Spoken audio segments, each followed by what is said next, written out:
कैसे criminal law सब चलता है।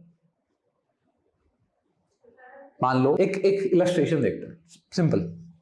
There is a person A, ठीक है, जीटीबी नगर में था, जा रहा था। Someone pointed a gun at his head and said give me all you have, give me your wallet, give me your phone, give me your everything. भैया सिर पे बंदूक लगी है, करना तो पड़ेगा जो कह रहा है। The person was B, right? So A stole everything from B while he was going on in GTV नगर। पहले हम राजेंद्र नगर का करते थे एग्जांपल, अब यहाँ का करेंगे, ठीक है? So since we are shifted here, so GTV Nagar में, तो अब उसके साथ ये हो गया, ठीक है? अब substantive law that is your IPC says कि ठीक है, all the ingredients of theft are met, maybe even robbery, right? If a gun is pointed, the person was under the fear of getting hurt or grievous hurt, so robbery has occurred. Done, ठीक है, robbery हो गई। अब क्या करें? एक logical वे में process अगर चलाना है, पता है आपको ऑलरेडी, ठीक है? कैसे करते हैं बताइए, क्या करेंगे? सबसे पहले what will be your step? Suppose you are this person B who just got robbed. आप सबसे पहले पुलिस स्टेशन जाएंगे, ठीक है?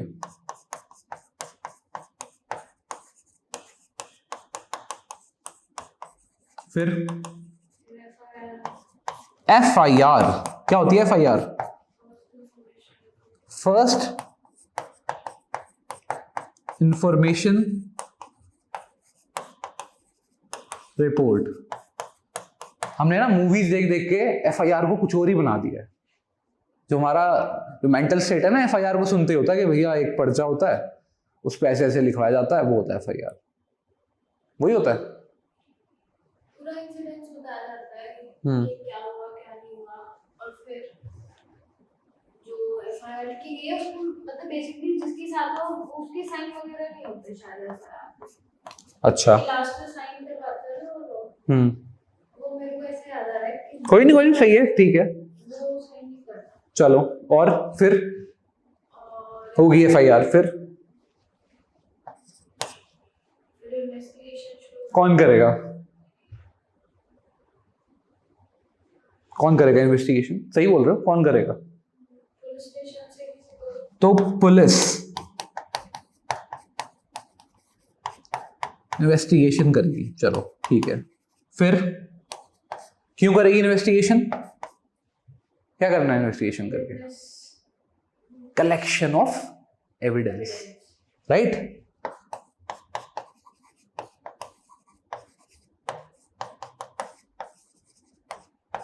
Achal, I hope I am audible. You're not responding today.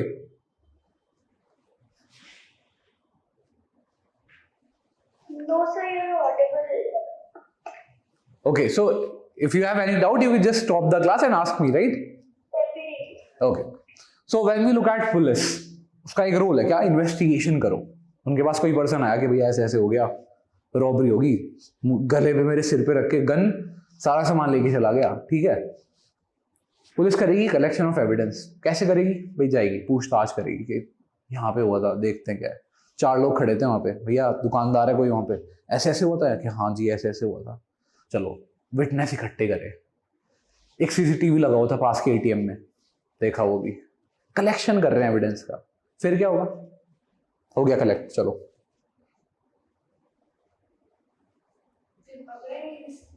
कैसे बताओ?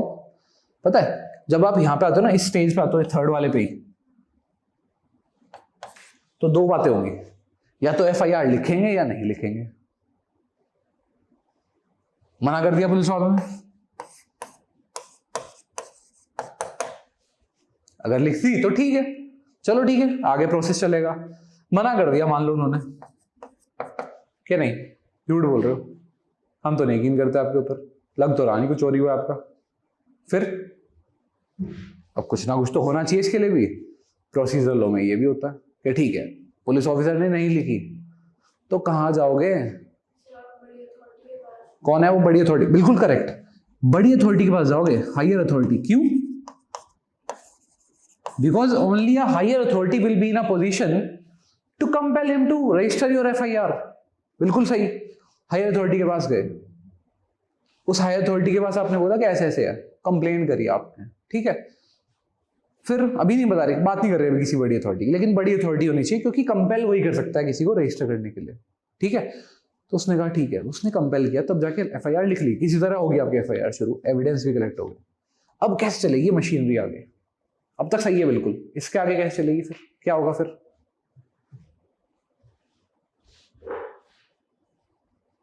कैसे चलता है केस? कैसे चलता है? एक पुलिस ने, अब किसी और का रोल आएगा, पुलिस का काम हो गया, चलो अब किसका रोल आएगा? कोर्ट का। जज बनने जा रहे हो, कोर्ट का ही तो काम आएगा अब, ठीक है। चलो यहां पे ले आते हैं अब।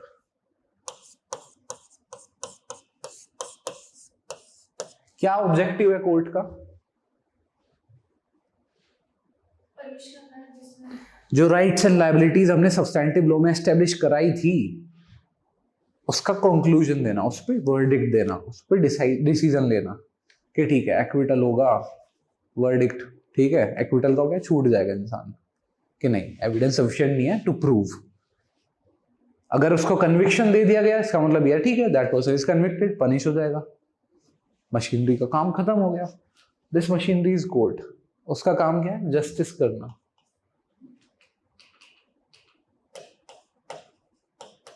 तो कोर्ट का काम है जस्टिस करना। जस्टिस किस तरह से करेगा? On the basis of the collective evidences, collected evidences. अब हो सकता है कोर्ट को लगा कि नहीं एविडेंस सफिशिएंट नहीं है, कुछ चीजें मिसिंग है, तो क्या करेगा? वो कर सकता है कोर्ट इस बारे में कुछ? कोर्ट को इन्वेस्टिगेशन प्रोसेस में कुछ लैक्यूना लगा तो कोर्ट कुछ कर सकता है इसमें, या फिर चुपचाप बैठेगा कि नहीं एविडेंस ये है, डिसाइड कर लेते हैं? कर सकता है भाई, लॉजिकली है ना। जस्टिस लेने के लिए कोर्ट के पास कुछ तो पावर होनी चाहिए करवाने के लिए कि भाई एविडेंस सफिशिएंट नहीं है, करके आओ कुछ काम। उसको कहते हैं inquiry. The inquiry is different from investigation. Investigation is done by the police authorities. Inquiry is ordered by the judge himself. Now this inquiry can be administered by the court or they can give it to some other person कि भैया आप inquiry कराओ, ठीक है, किसी और के ऊपर रेस्पॉन्सिबिलिटी डाल दी। कौन हो सकता है और कौन होता है? और किस किस का नाम याद आ रहा है इसमें? स्टेट का भी तो कुछ रोल है, क्रिमिनल लॉ चल रहा है, तो कौन करेगा स्टेट को रिप्रेजेंट? कोर्ट में कौन कौन होता है? दो साइड होती है, दो पार्टी होती है। एक साइड तो होगी आपकी स्टेट, दूसरी साइड होगी डिफेंस, ठीक है। तो स्टेट को कौन रिप्रेजेंट करता है? Yes Aanchal, would you like to answer?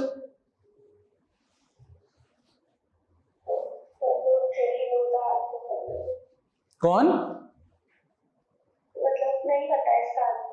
अच्छा, स्टेट को कौन रिप्रेजेंट करेगा? अगर हम एक कॉमन सेंस वे में, कोई स्टेट का लॉयर होगा, उसको बोलते हैं public prosecutor. In the criminal laws we have public prosecutors, assistant public prosecutors, ये सभी रोल्स हैं अभी, ठीक है। देखेंगे अभी कौन है, क्या है, किसका कितना काम है, अभी बेसिक देख लेते हैं आइडिया। पब्लिक प्रोसिक्यूटर, और यहाँ पे डिफेंस लॉयर होगा, ये अपना एविडेंस लेके आएगा। हमने एविडेंस एक्ट में ये चीज देखेंगे जब कि भाई ये अपना एविडेंस लेके आएगा, ये अपना एविडेंस लेके आएगा। अब क्या हो रहा है, इस प्रोसीजर जब बनाते जा रहे हैं हम, उसमें कई सारे आइडेंटिटीज आ रही हैं, कई सारी अथॉरिटीज आ रही हैं, किसी किसी का कुछ ना कुछ रोल है। पुलिस भी आ रही है, हायर अथॉरिटी भी आ रही है, कोई कोर्ट भी आ रही है, पब्लिक प्रोसिक्यूटर भी आ रहा है, डिफेंस लॉयर भी आ रहा है, एक्यूज पर्सन भी आ रहा है, विक्टिम भी आ रहा है।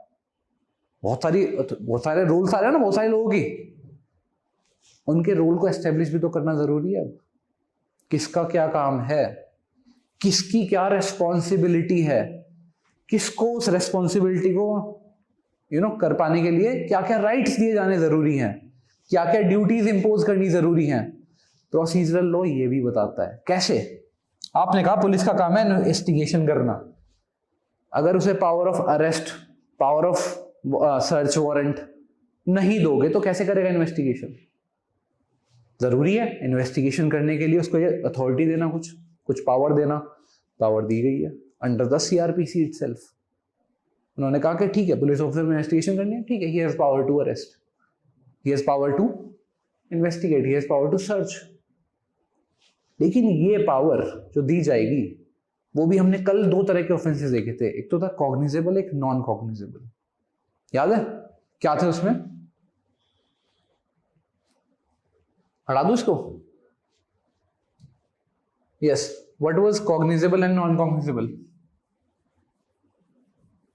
So when we have the power to exercise without any direction from any higher authority. Yes. And vice versa. Right. So when we look at cognizable offenses,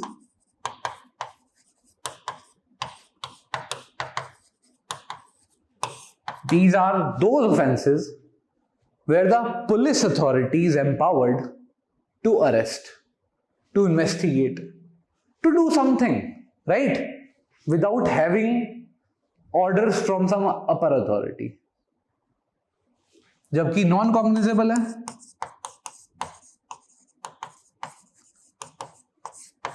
where arrest cannot happen without the orders from higher authority. ऐसी बात क्यों है? लेकिन क्यों करा? कुछ में तो उसे कह दिया कि ठीक है कर लो अरेस्ट, कर लो तुम सारे प्रोसेस स्टार्ट कर लो खुद ही, कॉग्निजेंस ले लो खुद ही। कुछ में मना कर दिया उसको, ऐसा क्यों करा हमने?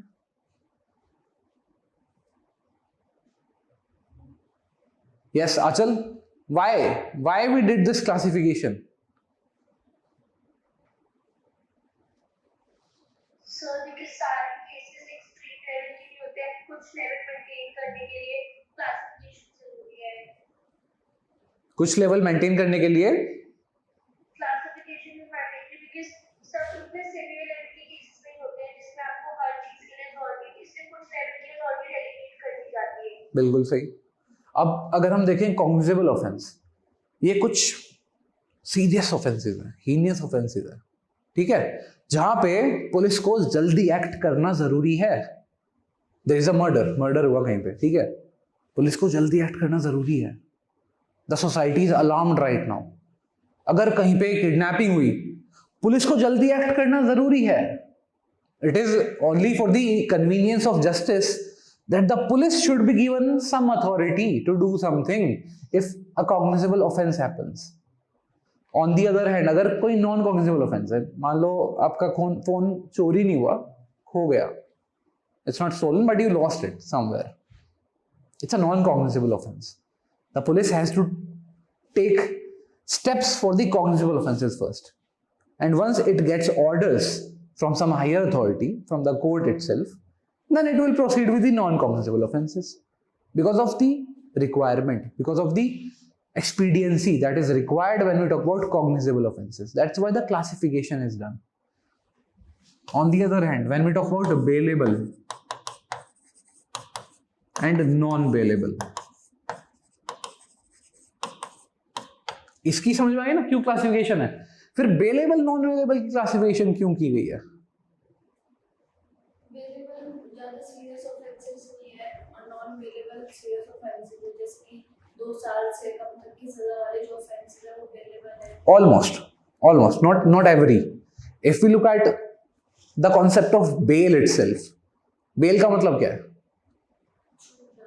छूट जाना, without any trial, without the process of the court, the person is left out for the time being till the decision is pending. उसको बेल पे छोड़ देना, रिहा कर देना थोड़े समय के लिए। क्यों करा जाएगा ऐसे? बिकॉज आर्टिकल 21 ने क्या बोला था? Article 21 of the constitution, you have right to life और personal liberty and your personal liberty can not be curtailed like this. Procedure है कि भैया बेलेबल ऑफेंसेस, कुछ बेलेबल ऑफेंसेस बना दो जिसमें लोगों को आप रिहा कर सकते हो। कौन कर सकता है? किसको पावर दी? कौन कौन अथॉरिटीज हैं जिनको पावर दी? पुलिस को, हायर अथॉरिटीज को भी है, कोर्ट को भी है। And you can claim this as a matter of right. As a matter of right का क्या मतलब होता है? डिस्क्रिशन पे नहीं हो किसी की। बेलेबल अगर ऑफेंस है तो बेल मिलेगी। कंडीशंस हो सकती हैं कि ठीक है इतने कंडीशन है, किसी का पहले आप सिक्योरिटी कर लो, लेकिन बेल मिलेगी। No one can stop this, it's not at anyone's discretion. On the other hand, when you talk about non bailable offences, here the twist is there that in non bailable offenses only the courts are empowered. It is on the discretion of the court to decide whether you should get a bail or not. क्यों है ऐसा? Because police authorities are not competent enough to decide whether you should get bail in those cases or not. It is not about convenience here. Just like here, it was about convenience. Serious offence हुआ है, convenience होनी चाहिए police की, कुछ authority दे दो, कुछ तो करे, वो स्टार्ट तो करे काम करना। वहां पे it's not about convenience, it's about personal liberty of a person, it's about right to life of a person to get out. That's why the decision is kept for courts in the case of non bailable offences. बात आ रही है समझ में? उसका purpose different है इसलिए classification different है, इसका पर्पस डिफरेंट है इसलिए क्लासिफिकेशन डिफरेंट है। अब और इसके अलावा और भी क्लासिफिकेशन में देखी थी कल, क्या थी और याद है? Compoundable, non compoundable. अच्छा आंचल आप बताइए क्या थी कंपाउंडेबल, नॉन कंपाउंडेबल?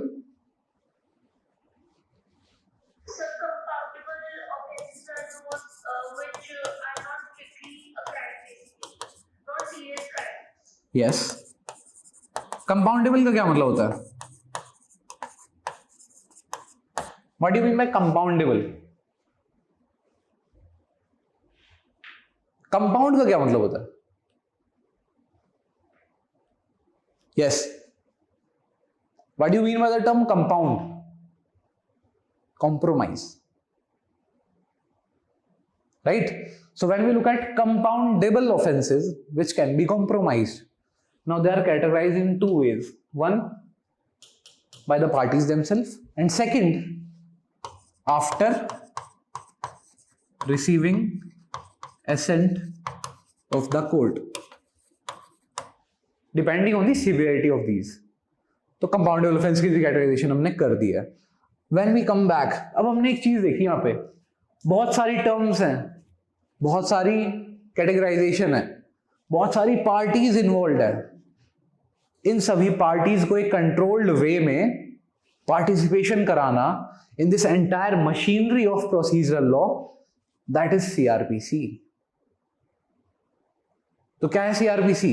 जितनी भी ये मशीनरीज है ना, आपको सिर्फ क्या करना है, CRPC अगर पढ़ने का ना सिंपल तरीका है, एक बहुत सिंपल तरीका, सेक्शन वाइज मत पढ़ो। पहली बात तो ये कि सेक्शन टू सेक्शन पढ़ रहे हो, नहीं, रोल वाइज पढ़ो, रोल असाइन करो। There are several people involve. कौन है? एक पर्सन हुआ पुलिस ऑफिसर, ये पावर्स हैं इसकी, ये लायबिलिटीज हैं इसकी, ये रेस्पॉन्सिबिलिटीज हैं इसकी। कोर्ट आई, कोर्ट में आपने कैटेगराइजेशन करी। कल हमने बात की थी JMFC, judicial magistrate first class, second class, metropolitan areas में मेट्रोपॉलिटन मैजिस्ट्रेट, फिर सेशंस कोर्ट भी है, मजिस्ट्रेट है, सेशंस कोर्ट है, हाई कोर्ट है। तो क्या रोल है इन सब के? They are also persons, categorise them, क्या रोल्स हैं उनके, क्या रेस्पॉन्सिबिलिटीज है उनकी, क्या पावर्स दी गई हैं। As simple as that, and you will have the entire procedural law in front of you. सिर्फ ये है CRPC। आपको सिर्फ और सिर्फ ये रोल पता करना है सभी का, and that is sufficient for you. When we proceed with our criminal justice system, किस वे में हमारा criminal justice system वर्क करता है, then if we look at it, it can be defining the elements of a particular crime.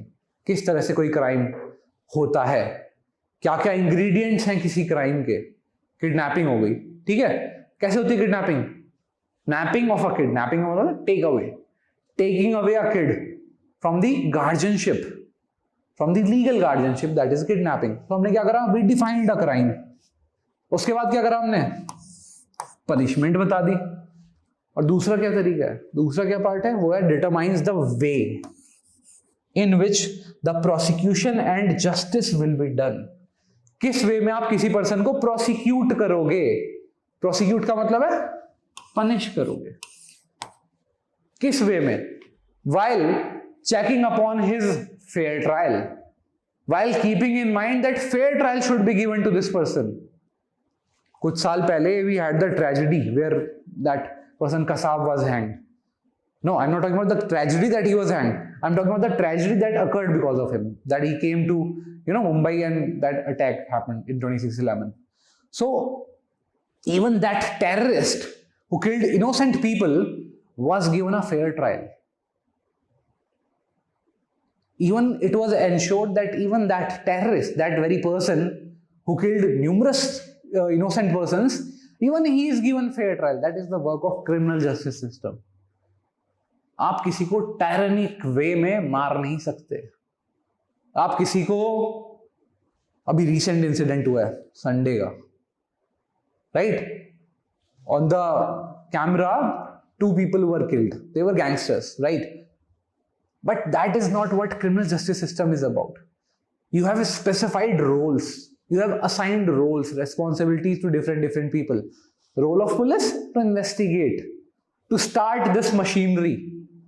Role of the court to ensure that justice is done. Then execution is done.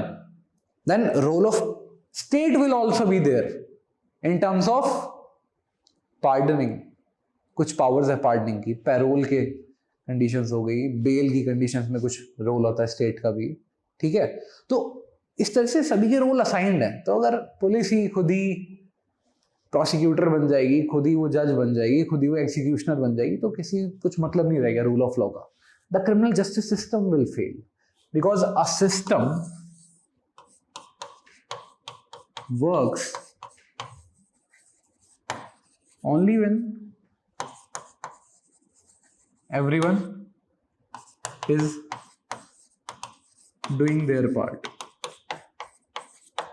System is when the entire machinery is working alongside. एक के ऊपर दूसरा depend है, वो काम कर रहा है, तीसरा कर रहा है, चौथा कर रहा है. सेम वे में सीआरपीसी है. प्रोसिक्यूशन और जस्टिस सिर्फ तब मिल सकता है जब ये मशीनरी, सभी के सभी जो इसमें कंपोनेंट्स हैं, वो प्रॉपर्ली वर्क कर रहे हो. इस मशीन के सारे पार्ट प्रॉपर्ली वर्क कर रहे हो. The part being the judiciary itself. Court भी है पार्ट एक. हाई कोर्ट को अलग पावर दी गई है. 482 कल सर ने बताया था कि ठीक है पूरा प्रोसीजर दे दो, कुछ रह गया उसके बाद भी, कोई लैक्यूना रह गया, कोई गैप रह गया, कुछ रह गया तो है हाई कोर्ट है बचाने के लिए. सेफ्टी भी जरूरी है. That was the premise of the constitution itself. What is the role of the president? He is the safety valve. Right? He is the person who is going to secure if everything moves the wrong way. Same thing is done here under the CRPC. In the last provision of CRPC, that is 482, by giving inherent powers to the High Court. Detail में पढ़ेंगे अभी उस पर जा नहीं रहे, सिर्फ बता रहे हैं ताकि एक ओवरव्यू याद रहे आपको, एक स्ट्रक्चर, एक स्केलेटन याद रहे पूरे CRPC का. ठीक है?